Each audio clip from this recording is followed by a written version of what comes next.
Hello, hello.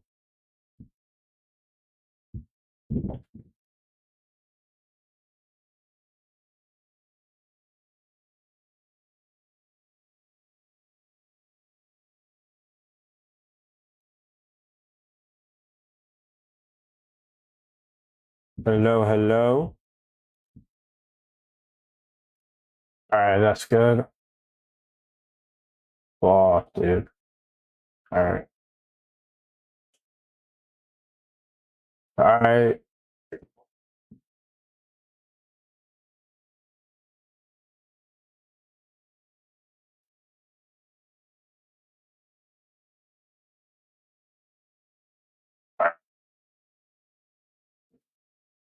Yo, what's up, big Korean?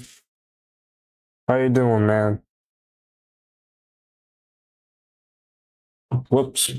I did not want the video to play, bro. What the hell? Not just yet.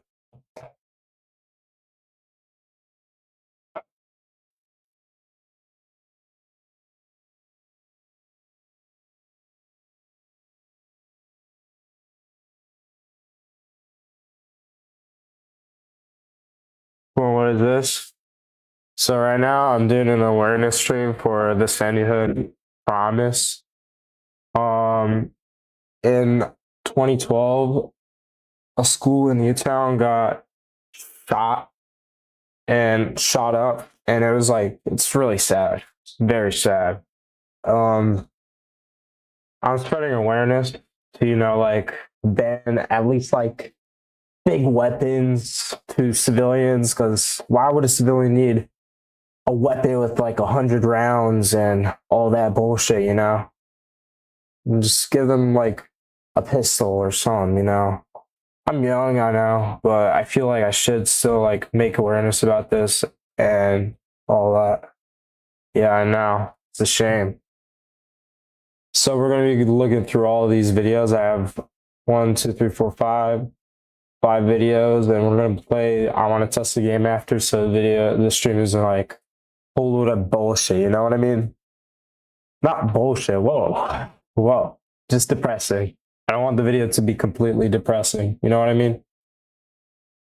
But yeah, in the description, there's a fundraiser for the Promise. They've raised a lot, I'd hope. On YouTube, it says they raised over 4,000. No one else gives a shit. I don't know. Some people want to keep their guns. No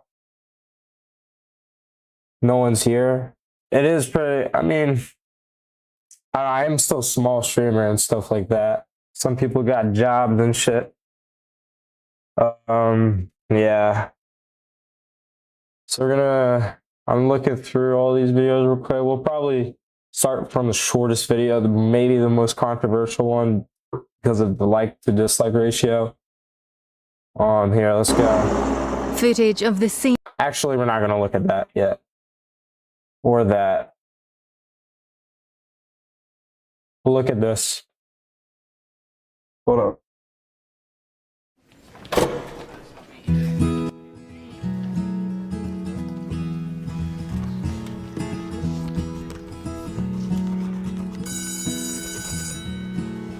Got some news today from the radio man. He spoke the words somber and as softly as he can. The world stood still. You streamed at the middle of the day when I'm not literally sleeping. Nice, man. How many more streams at this time?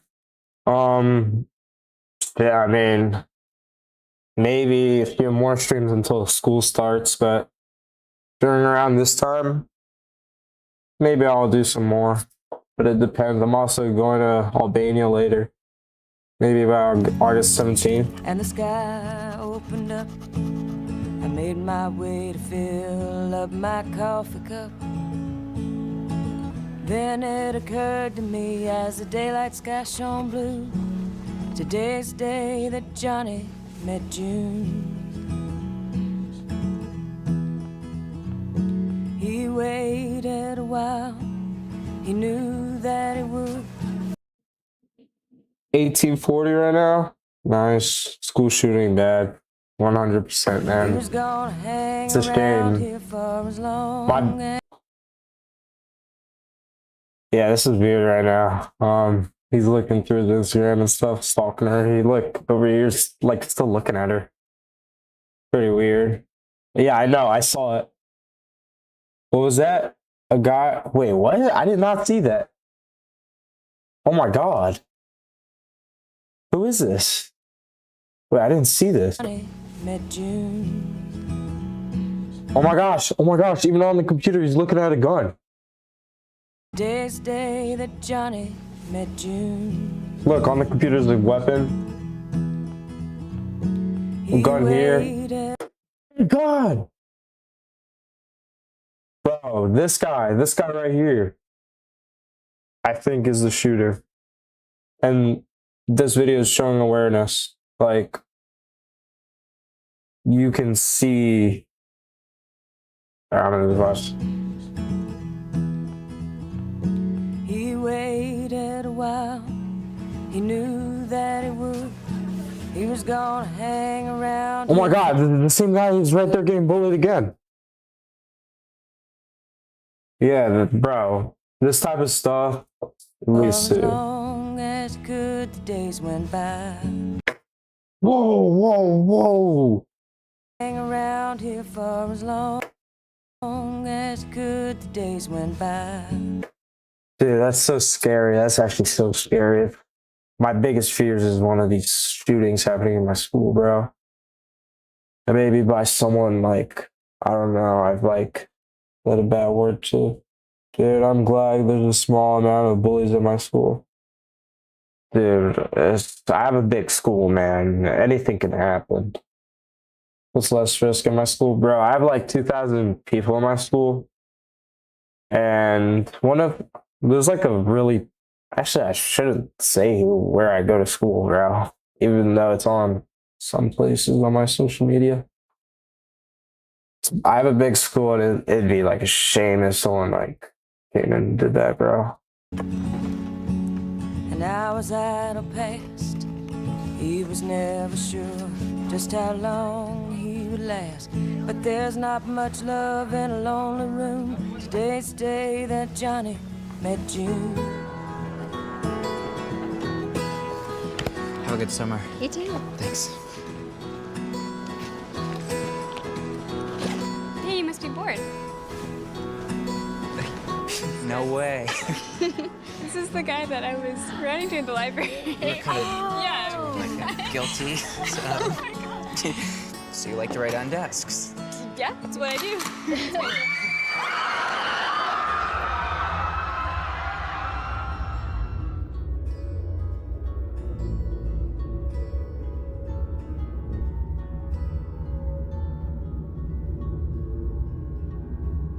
Now we're starting over. It's the place I had no idea he was reading a book about a weapon, bro. that we are. You look more pretty underneath all the stars of love. Is a burning thing. Oh, how I still love to hear you sing. Oh, and everything we ever heard about heaven is true. Today's the day that Johnny met June. Today's the day that Johnny met June. That's a shame, man.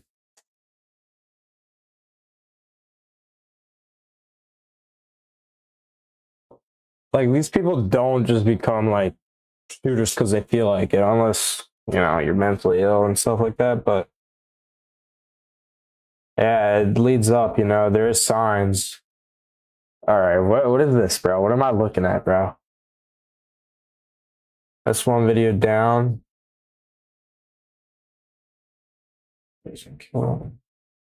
Since we watched that, I think we should watch this, but I only think we're gonna watch a few bit of this video. Spree killers become infamous by turning their anger and having behavioral problems early on in preschool. Adam's symptoms did perhaps suggest that he had some early developmental issues, but it wasn't until he was a little bit older that they became more obvious and extreme.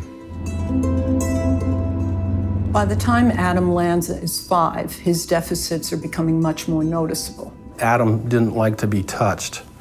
You know, you don't shake his hand, you don't tousle his hair, you don't pat his back and say, "Attaboy." His parents want answers, so they take him for an independent, private neurological assessment. He was diagnosed with expressive problems, obsessive-compulsive disorder. But you see, there's like people like this, they'll blame anyone but themselves. It's crazy. Very crazy, you know? Like, your parents just ignore, like, I don't know, like old-fashioned parents, they'll just ignore signs, you know? If you're having a bad day, they'll be like, oh, do the dishes and stuff like that. I've had experiences like that, you know? It's awful. What effect did this diagnosis have on the young Adam? Adam was being pulled out of his regular class, and we all know that children... And I also seen a picture of the dad saying on a news broadcast, depression isn't real, autism isn't real. Yeah, like, it's stupid. I've seen ADHD isn't real. Like, it's so dumb, dude. And they'll, like, shove a bunch of, like, pills into you. Some of which are actually useful. Some aren't. I feel like they're just gonna, like, choke you out with a bunch of drugs. But I'm only 17. I'm young and naive. What do I know? I saw a picture of, in quotes, what the dad said. He wished, like, his son never existed. And you just know, like, he blames anyone but himself for what happened, you know? Stop complaining I didn't raise a loner. That's what I'm saying, you know? It's such a shame, dude. Like, stop it. We saw in the other video, there are signs, and stuff like this happens a lot, as you can tell in America here. Children who are put into special ed are stigmatized. So here is Adam, he's got deficits in his competency. He's also socially withdrawn, and now he's being socially isolated. Like, why is he being isolated? Like, there's definitely a reason for that. Oh, by the way, I'm not, like, correcting anything he's done, you know? Like, I'm, like, targeting the parents, and obviously I'll be targeting him later when we figure out what he's done. Obviously we know, But there was one social activity that Adam seemed to enjoy. He attended Cub Scouts with his mother, Nancy. Victoria, I'm glad to hear that, you know. Even though you're from Russia, you guys might have, I'm not sure what the gun laws are in there, but you might want the same thing, you know. And it was here where he first came into contact with firearms. We would go shooting at the Like, this is just a picture, dude. I have a video of me shooting a weapon. Like, anybody could, like, bring their child to, like, a shooting range at this point, you know? That's like, not the reason why he became a school shooter. Weekend, kids learned how to shoot 22s. It wasn't just the 7-year-olds shooting 22s. Now the 3 or 4-year-olds were there, too, and so I had an air rifle for them. I didn't feel comfortable putting a 22 in a 4-year-old's hand. There are a lot of people that have opinions about children having firearms. Why are there opinions, bro? Just don't give a child a firearm. But in some of the rural areas, it's sort of a way of life, and it's sort of seen as sport. In my family, shooting... that girl looks like target shooting was considered a normal thing. I did that regularly with my kids. For Adam, target practice with his mom, Nancy, would become a favourite hobby. Adam loved shooting with us. His mother was there. He felt safe, and it was fun. He was such a little boy that he had a hard time holding the rifle. But after a few tries, he got the hang of it, and I thought, this kid's a natural.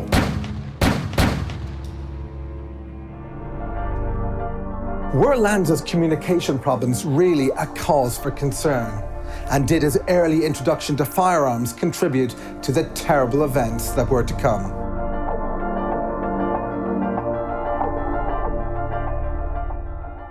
Liz, if we're looking at Adam Lanza as a young child, his early years, there's some concern about some behaviours. It's kind of flagged up at this point that he's having issues communicating. So his mum's having to kind of translate for him. The evaluator can't really understand what he's saying, but that's nothing unusual in itself. Lots of children of that age make up words and noises and that kind of thing. No, I've had that with my own children. They've their own language, and it's just kind of normal behaviour. I think what stands out as significant for me is the role of his mum in sort of constructing some of these ideas about him. So she's the one that's speaking for him. She's his advocate.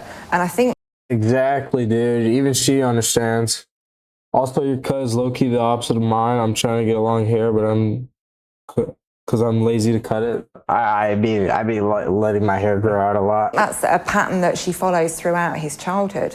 She's complaining that he's repeatedly banging his head at home, he doesn't touch. But in school, the teachers report him and observe him to be friendly and bright, with good social language ability and a good sense of humour. These seem like two different people, but this is one independently observed by the teachers and the other reported by mother. There's a real contrast there, isn't there? And I think that becomes quite interesting in the years to come. So he's introduced to firearms extraordinarily for anybody in this side of the pond, you know, at the Cub Scouts. But that's their normal. What troubles you about her fostering such a strong interest in guns at this stage? She's essentially sort of setting up an idea of what it is to be a normal boy, to be a normal man. That's very much come from Nancy's background of living in that state and growing up with those cultural beliefs around firearms. It's a young lad who's engaging in an activity that lots of families in that part of the US engage in. So there's no real... It just sounds like DID. You guys know what I mean, bro? He just has another, like, personality, like a completely new person, you know? Real warning signs at the moment. Coming up, Nancy Lanza tells friends and family that she's got a terminal illness and doesn't have long to live. But this claim appears to be completely fabricated. She was making up stories to help her get the kind of emotional support she wanted. On Friday morning, December 14th, 2012, Adam Lanza shot 4 bullets into his mother's head as she lay in her bed. By 9:30, he was at Sandy Hook Elementary School with just one inexplicable goal on his mind: to kill as many innocent and helpless adults and young school children as possible. What drove this 20-year-old to commit one of America's most heinous spree shootings? And was there anything in his childhood that warned of the terrible events to follow? In 1998, Adam's father, Peter, took a high-powered job that meant the family had to move to Newtown in Connecticut. Did dealing with Adam's condition take a backseat as a result of the move? The Lanza family were middle-class people. They were intelligent. His father had a substantial job. You would think that they would be aware of all of the resources. The problem was that when he went from New Hampshire to Connecticut, those records were never transferred over to Connecticut. So when school officials were dealing with Adam in Connecticut, they didn't really understand what he had gone through in New Hampshire. So there was no way to tell whether he was improving or getting worse. By not actively pursuing treatment for Adam, was Nancy turning a blind eye to her son's problems?